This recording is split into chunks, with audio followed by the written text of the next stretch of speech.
Welcome to our channel. Today we how to log into Bitbucket mobile app, beginner guide step by step clearly. Open the Bitbucket mobile app on your device. If you don't have the app yet, download it from the App Store or Google Play Store. Once the app is installed, tap on the Bitbucket icon to launch it. On the welcome screen, you will see a login option.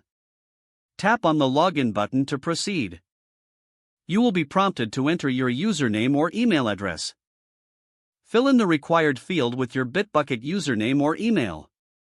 Next, you will need to enter your password. Make sure to type in your password carefully to avoid any mistakes. Once both fields are filled in, look for the login button and tap it. If your credentials are correct, the app will take a moment to process your login. After a successful login, you will be directed to your Bitbucket dashboard. If you forget your password, select the Forgot Password link on the login screen. Follow the instructions to reset your password. After resetting your password, return to the login screen and enter your new credentials. Now you're logged into the Bitbucket mobile app and can start using its features. If the page does not load, refresh the browser or try again in a private or incognito window. Make sure you are using the correct email address, then retype it carefully to avoid small typos. If your password is not accepted, use the reset option and create a new strong password you can remember. Check your spam folder for verification or security emails, then complete any requested confirmation steps. Enable two-factor authentication if available to improve account security and reduce unauthorized access risk.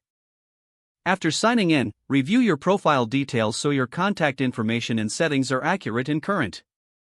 If you see an error message, note it down and try again after restarting your device and internet connection.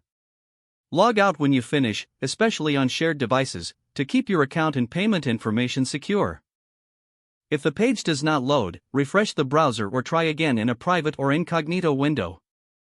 Make sure you are using the correct email address, then retype it carefully to avoid small typos.